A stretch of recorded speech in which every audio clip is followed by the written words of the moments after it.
Assalamualaikum warahmatullahi wabarakatuh. Hai semuanya, selamat datang teman-teman semua di kelas English Business. Oke, setelah minggu lalu teman-teman semua belajar yang terkait dengan apa itu English Business dan apa tujuan kita belajar English Business.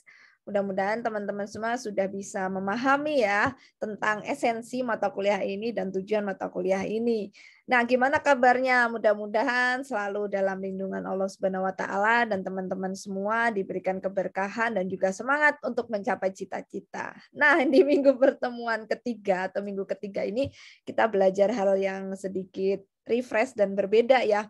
Bukan hanya teori yang berkaitan dengan vocab dan grammar saja seperti minggu lalu, tapi minggu ini kita belajar tentang support system sebuah bisnis atau sebuah perusahaan, di mana nanti ada juga kaitannya dengan English business atau kemampuan kita berbahasa Inggris, yaitu cross cultural understanding atau kita memahami budaya yang berbeda. Nah, tentu saja ini sangat bermanfaat buat teman-teman semua yang akan lulus di mata kuliah ini dan juga lulus di jurusan administrasi perkantoran. Nah, yuk kita lanjut dulu. Kita harus pahami nih, apa sih yang dimaksud dengan perbedaan di budaya itu? Tentu saja perbedaan budaya ini bukan hanya bahasa, tapi juga bagaimana mereka berperilaku. Kadang kalau kita tidak bisa memahami apa yang terjadi di lingkungan kantor, kita suka baper sendiri nanti ya kalau kerja. Nah, ini kan perlu kita pahami di awal. Kalau kalian nanti kerja misalnya di Unilever, atau kalian misalnya kerja di Kao, atau kerja di perusahaan Jepang, atau perusahaan Eropa, atau perusahaan Belanda misalnya, atau perusahaan di Indonesia. Dengan background budaya dan value yang berbeda ini, bisa saja mereka ketika keseharian bekerjanya, misal di presentasinya, itu akan berpengaruh bagaimana membuka presentasi, bagaimana mereka berdinamika sosial. Nah, ini sangat-sangat kita perlu cermati kembali ya. Nah, disinilah terjadi sebuah perbedaan budaya atau yang kita sebut dengan cultural diversity. Nah, bagaimana kita bisa respect? Intinya adalah ketika kita sudah tahu tentang budaya kantor kita, kita harus menghormati budaya yang sudah ada, nilai-nilai yang mereka sudah bangun. How to respect each other differences. Nah, ini yang akan kita jelaskan bagaimana kita merespek atau menghormati nilai-nilai di kantor itu. Nah, tentu saja ketika kalian ingin masuk atau kalian ingin bekerja di sebuah perusahaan, kalian harus tahu value nilai itu apa. Kalian juga harus tahu apa visi misinya. Jangan asal ingin dapat duit, jangan asal ingin bisa membahagiakan orang tua dan yang penting bisa membiayai diri sendiri, tapi juga kalian pikirkan apakah value-nya ini sesuai sama saya, apakah kita bisa satu visi, karena dari situ kita akan bisa all out bekerja. Nah, itu penting teman-teman. Karena nanti kan kita harus mensupport bagaimana presentasi yang baik, bagaimana menulis surat yang baik. Nah, kalau dari situ saja tidak bisa satu visi, gimana kita bisa all out dalam berpresentasi. Nah, ini penting banget kita harus samakan visi dan kita pahami kultur perusahaan itu bersama-sama mulai dari minggu ini. Yo, cultural diversity. Nah, ini sebenarnya merupakan bagaimana manusia-manusia di dalamnya berinteraksi, bersosial dari berbagai background yang berbeda, mulai dari bagaimana mereka punya asal daerahnya, tinggal, bagaimana kepercayaan, value, nilai, dan agama mereka bawa, ya, yang nanti menjadi satu. Bayangkan aja satu perusahaan isinya berbagai macam background orang dari mana-mana dan bagaimana pandangan mereka, berbagai suku, berbagai ras. Nah, itu pasti sangat diverse sekali. Nah, apa sih prinsip dari kita memahami sebuah budaya yang berbeda di kantor ini? Tentu saja kita harus jadi manusia atau pekerja yang conscious atau sadar akan berbagai macam perbedaan ini. Yang penting kita sadar kita berbeda, ya. Dan dari perbedaan ini akan terjadi sebuah value yang nanti mengerucut atau sebuah nilai yang kita terapkan bersama dan kita praktekkan dalam keseharian kita bekerja. Jadi kita harus pahami itu terlebih dahulu, ya. Dan kenapa ini penting? Ya penting banget, ya. Kenapa penting? Tentu saja negara kita, tempat kita kerja, sekolah, ya, itu selalu dibangun dari berbagai macam manusia dengan latar belakang yang berbeda, ada etnik yang berbeda, ada ras berbeda, dan juga nilai dan pandangan yang berbeda. Dan kalau tidak dipahami nanti kita takutkan ketika berdebat dalam meeting itu terjadi perdebatan yang runcing dan tidak menemukan solusi yang bagaimana seharusnya tujuan dan visi misi itu tercapai. Nah, dari sini kita belajar ya bahwa level-level pemahaman atau kita harus punya level toleransi tentang bagaimana perbedaan ini, sehingga kita tetap memfokuskan berkolaborasi dan bekerja sama. Nah, intinya dari sesuatu yang beragam, kita harus bisa saling bekerja sama dan berkolaborasi. Nah, contohnya seperti apa? Nah, contohnya culture ini yang kita bisa lihat itu adalah pandangan-pandangan kolega kita, klien kita, pandangan atau persepsi dari teman-teman kita di kantor tentang sesuatu, tentang sosial interaksi mereka, tentang kebiasaan mereka. Misalnya ada kita kerja sama orang India atau kita kerja di kantor Eropa gitu, misalnya orang-orang Prancis. Nah, mereka kebiasaannya itu tiap pagi jam 9 baru masuk, misal, tapi tidak langsung kerja, melainkan ada yel-yel dulu atau seperti itu yang di Jepang ya, misalnya itu custom atau kebiasaan. Nah, dengan kebiasaan itu kita harus bisa mengikuti dan memahami falsafahnya dan lalu kita terapkan value itu. Juga arts atau misalnya kalian masuk di kantor yang banyak sekali tulisan-tulisannya work hard gitu ya, play hard, misalnya itu perusahaan-perusahaan industri yang berkaitan dengan digital atau perusahaan yang berkaitan dengan seni. Nah, itu juga merupakan dari budaya perusahaan yang mereka sedang bangun. Untuk beberapa kasus ya. Dan ini pun bisa menjadi hal yang kita pahami bersama, bagaimana kita harus mengapresiasi nilai-nilai yang perusahaan ini bangun. Itu contoh kultur ya, bisa kepercayaan, bisa juga produk dari pemikiran, bisa juga tentang bagaimana orang-orang ini berinteraksi ketika rapat. Ada yang adatnya ketika rapat itu mereka lebih suka argumen yang tajam, tetapi di situ hanya sharing argumen tanpa membawa perasaan, karena ada yang memang bagaimana ketika rapat itu kita harus berperang ide supaya kita menemukan solusi yang tepat, tapi di luar itu selesai, tidak ada lagi yang berkaitan dengan emosi. Nah, kadang kalau kita tidak pahami kultur ini, kita bisa salah sangka dan akhirnya bekerjanya tidak efektif. Nah, ini yang perlu kita pahami, teman-teman. Atau dalam pemilihan kalimatnya, jangan-jangan kita keliru, ya, bagaimana kita menulis koresponden surat-surat bisnis ini itu sangat dipengaruhi dengan budaya yang dianut di perusahaan tersebut. Nah, kenapa penting ya? Ini pentingnya adalah ketika nanti ada karyawan atau employee yang dia harus bisa mempraktekkan atau memanifest dirinya ketika menciptakan sebuah reputasi ketika bekerja.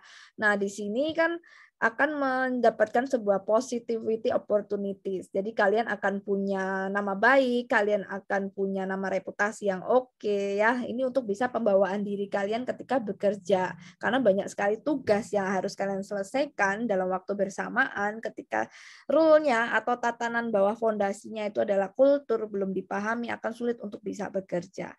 Nah, untuk workplace diversity ini juga penting ya untuk business reputation. Tidak hanya kita yang bekerja, tapi kita sebagai bagian dari bisnis itulah nanti yang akan dilihat oleh para kompetitor atau pangsa pasar di luar sana. Kalau karyawannya saja sopan dalam memberikan respon ketika ada klien yang komplain, tentu saja nama perusahaannya akan terbawa-bawa, dan itu merupakan bagian dari praktek culture atau value yang mereka bangun. Nah, seperti itu mungkin kalian bisa melihat contohnya ya, salah satu contohnya. Baik, untuk general rules ini merupakan salah satu atau beberapa contoh tentang culturals yang ada di corporate atau budaya yang ada di corporate. Intinya jangan langsung kita menjudge atau memberikan penilaian satu persepsi sudut pandang kita saja. Karena bisa saja ini sudut pandang yang lain dan ini merupakan kebenaran versi sudut pandang yang lain. Jadi inilah dunia bisnis dan dunia yang sangat diverse. Misal yang pertama kita harus banyak membaca ya, read about the culture, kita harus bisa memahami orang, kita harus bisa respect atau menghormati budaya dan kebiasaan ya. Jangan tunjukkan kita superioritas atau bagaimana menunjukkan kita selayaknya bekerja yang umumnya, itu perlu adanya adaptasi atau kita membaca orang. Juga kita harus berespek atau menghargai kebiasaan dan juga kita harus bersikap sopan ya, dan jangan terpaku dengan pikiran kita sendiri yang over idealis gitu. Jadi Mungkin kalau masih muda itu wajar, tetapi nanti seperjalanan waktu mudah-mudahan bisa mengikuti apa yang diinginkan dengan value perusahaan supaya kita bisa berkolaborasi dengan baik. Nah, di sini ada beberapa contoh dan sedikit latihan tentang salah satu kebiasaan atau apa yang dilakukan di perusahaan, di mana dibagi menjadi 3 ranah, yaitu universal, cultural, dan personal, di mana cara-cara ini mungkin secara umum, baik itu ras yang ada di belahan dunia utara, selatan, barat, dan timur itu sama dilakukannya, atau yang cultural itu hanya sebagian orang saja, mungkin hanya dilakukan di area Indonesia Timur, atau hanya dilakukan di orang Asia, di perusahaan Asia, atau hanya dilakukan di perusahaan Eropa, itu masuk kategori cultural. Nah, lalu untuk kebiasaan yang itu dilakukan tidak berbasic dari sebuah area atau region, atau hanya dilakukan segelintir orang dan itu lebih sedikit lagi, itu masuk kategori personal. Ini contohnya ya. Nah, nanti kita akan latih bersama teman-teman ya. Misalnya yang pertama, man opening the door for woman.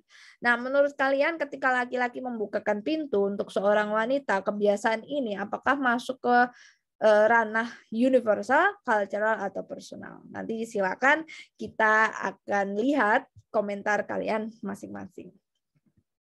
Nah, yang perlu kita pahami lagi berikutnya adalah tentang budaya yang terlihat dan tidak terlihat. Untuk yang terlihat itu yang bisa kita rasakan, misalnya di sini ada pakaian seragam, misalnya ada kebiasaan upacara bendera, ada juga kebiasaan halal bihalal, itu ada terlihat ya. Ada juga yang bajunya harus warna apa gitu, atau misalnya makanannya tiap hari apa, kita ada gathering bersama, itu visible. Lalu yang invisible itu yang berkaitan dengan sudut pandang dan juga budaya, apa ya istilahnya, seperti nilai, value gitu. Lalu ada juga facial expressions. Ada yang ketika rapat itu wajahnya tegang tapi bukan berarti marah, artinya mungkin serius dan dia bangga, itu berbeda.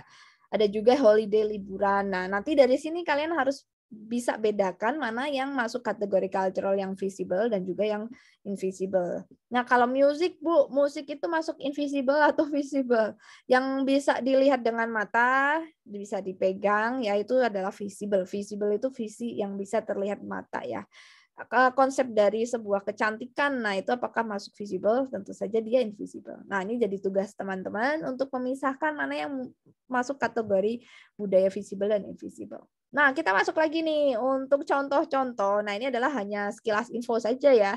Contoh dari budaya yang ada di Timur Tengah seperti ini. Misalnya mereka ini nanti ya kalau misal kita ada di perusahaan atau kita sedang bekerja sama dengan orang Timur Tengah ya, misal perusahaan kita kerjasama gitu. Nah, untuk salah satu kebiasaan mereka itu mungkin tidak jabat tangan ya dengan lawan jenis. Nah, ini kita harus pahami betul ya. Ketika ada klien yang seperti itu, kita juga harus paham, tidak bisa memaksakan. Itu ya. Ini hanya contoh-contoh saja. Oke, apa yang perlu kita lakukan dan tidak perlu kita lakukan. Jadi, ketika ada kerjasama dengan orang asing atau kita sedang akan berinteraksi dengan beberapa orang yang memang berbeda latar belakang dari specific region, nah itu kita harus pelajari dulu culture-nya supaya ketika kita meeting, kita presentasi, ketika negosiasi, kita sudah tahu apa yang harus kita lakukan dan kalimat-kalimat apa yang kita hindari dan sebaiknya kita gunakan. Nah, dari situ. Nah, ini yang versi Afrika, Cina, dan juga Timur Asia Tengah ya, Asia Tengah.